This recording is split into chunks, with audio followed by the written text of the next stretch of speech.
ನಾಳೆ ಮೇ 1 ಶುಕ್ರವಾರ ವೈಶಾಖ ಮಾಸದ ಹುಣ್ಣಿಮೆಯನ್ನು ಆಚರಿಸಲಾಗುತ್ತಿದ್ದು, ಸನಾತನ ಧರ್ಮದಲ್ಲಿ ವೈಶಾಖ ಮಾಸದ ಹುಣ್ಣಿಮೆಗೆ ವಿಶೇಷ ಮಹತ್ವವಿದೆ. ವೈಶಾಖ ಮಾಸದಲ್ಲಿ ವಿಶೇಷವಾಗಿ ವಿಷ್ಣುವನ್ನು ಪೂಜಿಸಿ ಆರಾಧಿಸಲಾಗುತ್ತದೆ. ಅದರಲ್ಲೂ ತಾಯಿ ಲಕ್ಷ್ಮಿಗೆ ಪ್ರಿಯವಾದ ಶುಕ್ರವಾರದ ದಿನವೇ ಹುಣ್ಣಿಮೆ ಬಂದಿದ್ದು, ಈ ದಿನ ವಿಷ್ಣು ಸಮೇತ ತಾಯಿ ಲಕ್ಷ್ಮಿಯನ್ನು ಪೂಜಿಸಿದರೆ ಅದ್ಭುತ ಫಲಗಳು ಪ್ರಾಪ್ತಿಯಾಗುತ್ತದೆ. ಈ ದಿನದ ಪೂಜೆ ಪುನಸ್ಕಾರಗಳಿಗೆ ದುಪ್ಪಟ್ಟು ಫಲ ಪ್ರಾಪ್ತಿಯಾಗುತ್ತದೆ. ಈ ದಿನ ಶುದ್ಧ ಗಂಗಾಜಲವನ್ನು ಬೆರೆಸಿದ ನೀರಿನಿಂದ ಸ್ನಾನ ಮಾಡಬೇಕು. ಉಪವಾಸ ದಾನ ಧರ್ಮ ಮಾಡುವುದಲ್ಲದೆ ಚಂದ್ರನ ಪೂಜೆಯನ್ನು ಸಹ ಮಾಡುತ್ತಾರೆ. ಈ ಹುಣ್ಣಿಮೆಗೆ ಆಧ್ಯಾತ್ಮಿಕವಾಗಿಯೂ ವಿಶಿಷ್ಟತೆ ಮತ್ತು ಶಕ್ತಿ ಇದೆ. ಈ ಹುಣ್ಣಿಮೆಯು ಶುಕ್ರವಾರದಂದು ಬರುವುದು ಮತ್ತಷ್ಟು ವಿಶೇಷವಾದ ಸಂಗತಿ. ಲಕ್ಷ್ಮೀ ದೇವಿಯು ನಿಮ್ಮ ಮನೆಯಲ್ಲಿ ನೆಲೆಸಬೇಕೆಂದರೆ ಈ ಹುಣ್ಣಿಮೆಯ ದಿನದಂದು ಅಮ್ಮನವರನ್ನು ಪೂಜಿಸಿ ಸಣ್ಣ ಸಣ್ಣ ಪರಿಹಾರಗಳನ್ನು ಪಾಲಿಸಿದರೆ ಸಾಕು.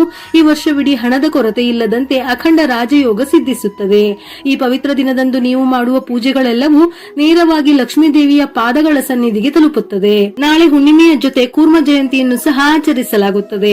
ಈ ವೈಶಾಖ ಹುಣ್ಣಿಮೆಯೆಂದು ಭಗವಾನ್ ವಿಷ್ಣು ಕೂರ್ಮ ರೂಪದಲ್ಲಿ ಅವತರಿಸಿದನು. ಅಂದರೆ ಭಗವಾನ್ ವಿಷ್ಣುವು ಆಮೆಯ ರೂಪದಲ್ಲಿ ಅವತರಿಸಿದ್ದಾನೆಂದು ಪುರಾಣಗಳು ಹೇಳುತ್ತವೆ. ಹಾಗಾಗಿ ಈ ಹುಣ್ಣಿಮೆಯ ದಿನ ನೀವು ಚಿಕ್ಕ ಆಮೆಯ ವಿಗ್ರಹವನ್ನು ತಂದು ದೇವರ ಮನೆಯಲ್ಲಿ ಉತ್ತರ ದಿಕ್ಕಿನಲ್ಲಿಟ್ಟು ಪೂಜಿಸಿದರೆ ವಿಷ್ಣು ಮತ್ತು ಲಕ್ಷ್ಮೀ ದೇವಿಯ ಕೃಪೆಯಿಂದ ಧನ ಕನಕಗಳು ಪ್ರಾಪ್ತಿಯಾಗುತ್ತದೆ.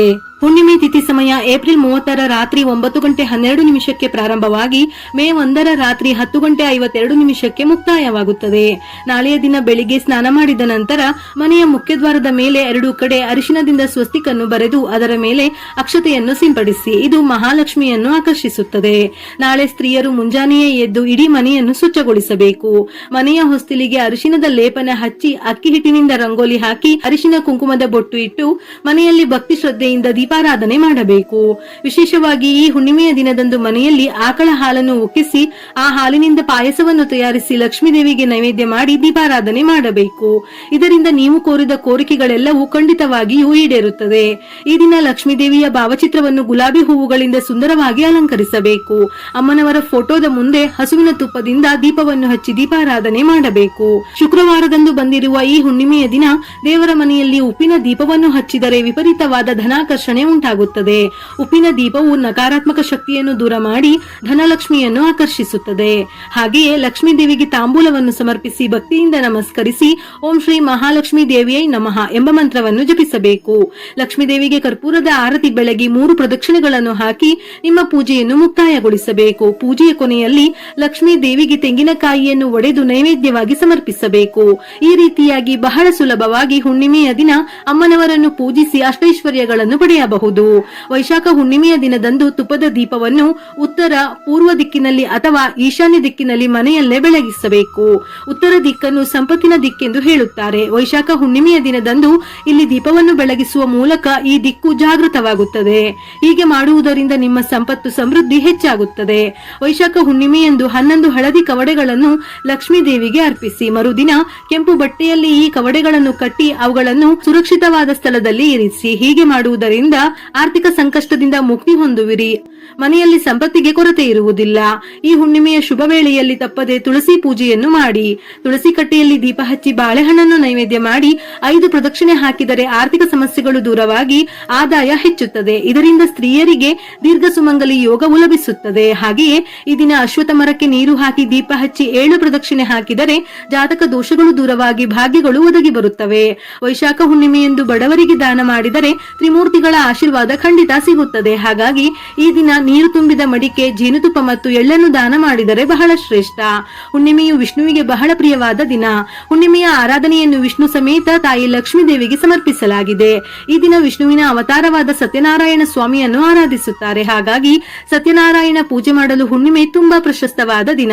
ಈ ದಿನ ಸತ್ಯನಾರಾಯಣ ಸ್ವಾಮಿ ವ್ರತದ ಕಥೆಯನ್ನು ಕೇಳಿದರೆ ಜನ್ಮ ಜನ್ಮಗಳ ಅದೃಷ್ಟ ಪ್ರಾಪ್ತಿಯಾಗುತ್ತದೆ. ಇದರ ಜೊತೆಯಲ್ಲಿ ಹುಣ್ಣಿಮೆಯ ದಿನ ತಾಯಿ ಲಕ್ಷ್ಮೀ ದೇವಿಯನ್ನು ಪೂಜಿಸಿದರೆ ಸಕಲವೂ ಪ್ರಾಪ್ತಿಯಾಗಿ ಮನೆಯಲ್ಲಿ ಹಣದ ಕೊರತೆ ಎದುರಾಗುವುದಿಲ್ಲ ಎಂದು ಹೇಳುತ್ತಾರೆ. ಈ ದಿನ ಸ್ನಾನದ ನೀರಿಗೆ ತುಳಸಿ ದಳ ಅಥವಾ ಗಂಗಾಜಲ ಸೇರಿಸಿ ಸ್ನಾನ ಮಾಡಿದರೆ ಲಕ್ಷ್ಮೀ ದೇವಿ ಅನುಗ್ರಹಿಸುತ್ತಾಳೆ. ವಿಷ್ಣುವಿಗೆ ಏನನ್ನೂ ಅರ್ಪಿಸದೇ ಇದ್ದರೂ ತುಳಸಿ ದಳವನ್ನು ಅರ್ಪಿಸಿದರೂ ವಿಷ್ಣು ಸಂತೃಪ್ತನಾಗುತ್ತಾನೆ.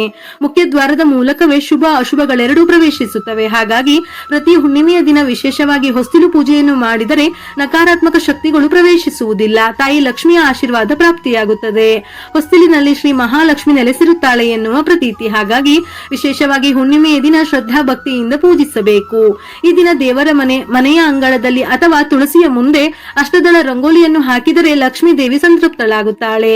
ಒಂದು ವೇಳೆ ಹುಣ್ಣಿಮೆಯ ವ್ರತದ ಉಪವಾಸವನ್ನು ಆಚರಿಸಲು ಸಾಧ್ಯವಿಲ್ಲವೆಂದಾದರೆ ವಿಷ್ಣುವಿನ ಅನುಗ್ರಹಕ್ಕೆ ಓಂ ನಮೋ ನಾರಾಯಣಾಯ ಈ ಮಂತ್ರವನ್ನು ಪಠಿಸುವುದರಿಂದ ಎಲ್ಲಾ ರೀತಿಯ ದೋಷ ನಿವಾರಣೆಯಾಗುತ್ತದೆ. ನಾಳೆ 11 ಅರಿಶಿನದ ಕೊಂಬುಗಳನ್ನು ತಂದು ಲಕ್ಷ್ಮೀ ದೇವಿಯ ಮುಂದಿಟ್ಟು ಪೂಜಿಸಿ ಪೂಜೆಯ ನಂತರ ಆ ಅರಿಶಿನದ ಕೊಂಬುಗಳನ್ನು ತೆಗೆದು ನಿಮ್ಮ ಬೀರುವಿನಲ್ಲಿ ಭದ್ರವಾಗಿಟ್ಟುಕೊಳ್ಳಬೇಕು.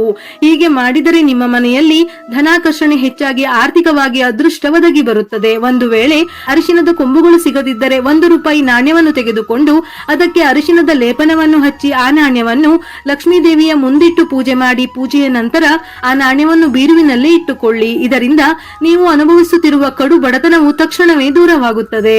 ಹುಣ್ಣಿಮೆಯ ದಿನದಂದು ಪೂಜೆ ಮಾಡುವುದರಿಂದ ಜಾತಕದಲ್ಲಿನ ಚಂದ್ರದೋಷವು ನಿವಾರಣೆಯಾಗುತ್ತದೆ. ವೈಶಾಖ ಹುಣ್ಣಿಮೆಯ ದಿನ ಸಂಜೆ 6 ಗಂಟೆಯ ನಂತರ ಮನೆಯ ಹೊಸ್ತಿಲ ಹೊರಗಡೆ 2 ತುಪ್ಪದ ದೀಪಗಳನ್ನು ಹಚ್ಚಬೇಕು. ಹುಣ್ಣಿಮೆಯ ಬೆಳದಿಂಗಳಲ್ಲಿ ಮನೆಯ ಮುಂದೆ ದೀಪಗಳು ಉರಿಯುತ್ತಿದ್ದರೆ ಲಕ್ಷ್ಮೀ ದೇವಿಯು ನಿಮ್ಮ ಮನೆಗೆ ಪ್ರವೇಶಿಸುತ್ತಾಳೆ. ಮನೆಯಲ್ಲಿ ವ್ಯರ್ಥ ಖರ್ಚುಗಳು ಹೆಚ್ಚಾಗುತ್ತಿದ್ದರೆ ಒಂದು ಗಾಜಿನ ಬಟ್ಟಲಿನಲ್ಲಿ ಕಲ್ಲುಪ್ಪನ್ನು ಹಾಕಿ ಅದನ್ನು ದೇವರ ಮನೆಯಲ್ಲಿ ಇಡಬೇಕು. ಇದರಿಂದ ಅನಾವಶ್ಯಕ ಖರ್ಚುಗಳು ಕಡಿಮೆಯಾಗಿ ಹಣವು ಉಳಿತಾಯವಾಗುತ್ತದೆ. ವೈಶಾಖ ಹುಣ್ಣಿಮೆಯ ದಿನ ಹೊಸದಾಗಿ ಕಲ್ಲುಪ್ಪನ್ನು ಖರೀದಿಸಿ ತಂದು ಜಾಡಿಯಲ್ಲಿ ತುಂಬಿಸಿಡುವುದರಿಂದ ಧನ ಪ್ರಾಪ್ತಿಯಾಗುತ್ತದೆ. ಹಾಗೆಯೇ ಅರಳಿ ಮರದಲ್ಲಿ ಲಕ್ಷ್ಮೀ ದೇವಿಯ ಸಾನ್ನಿಧ್ಯವಿದೆ. ಹಾಗಾಗಿ ಲಕ್ಷ್ಮೀ ದೇವಿಯ ಆಶೀರ್ವಾದಕ್ಕಾಗಿ ಈ ದಿನ ಸಂಜೆ ಅರಳಿ ಮರಕ್ಕೆ ಪ್ರದಕ್ಷಿಣೆ ಹಾಕಿ ತುಪ್ಪದ ದೀಪವನ್ನು ಬೆಳಗಬೇಕು. ಕೆಲಸಗಳಲ್ಲಿ ಅಡೆತಡೆಗಳು ಉಂಟಾಗುತ್ತಿದ್ದರೆ ಹುಣ್ಣಿಮೆಯ ದಿನ ಗೋಮಾತೆಗೆ ಬಾಳೆಹಣ್ಣನ್ನು ನೀಡಿ 3 ಪ್ರದಕ್ಷಿಣೆ ಹಾಕಬೇಕು. ರಾತ್ರಿಯ ಸಮಯದಲ್ಲಿ ಇಡೀ ಮನೆಯಲ್ಲಿ ಸಾಂಬ್ರಾಣಿ ಧೂಪವನ್ನು ಹಾಕುವುದರಿಂದ ದಾರಿದ್ರ್ಯ ಲಕ್ಷ್ಮಿ ಹೊರ ಹೋಗಿ ಧನಲಕ್ಷ್ಮಿ ಪ್ರವೇಶಿಸುತ್ತಾಳೆ. ಈ ವಿಶೇಷ ದಿನದಂದು ವಿಷ್ಣು ಸಮೇತ ಲಕ್ಷ್ಮಿಯನ್ನು ಪೂಜಿಸಿದರೆ ಮನೆಯಲ್ಲಿ ಆಯುರ ಆರೋಗ್ಯ ಆಯುಷ್ಯದ ಜೊತೆ ಸಂಪತ್ತು ವೃದ್ಧಿಯಾಗುತ್ತದೆ.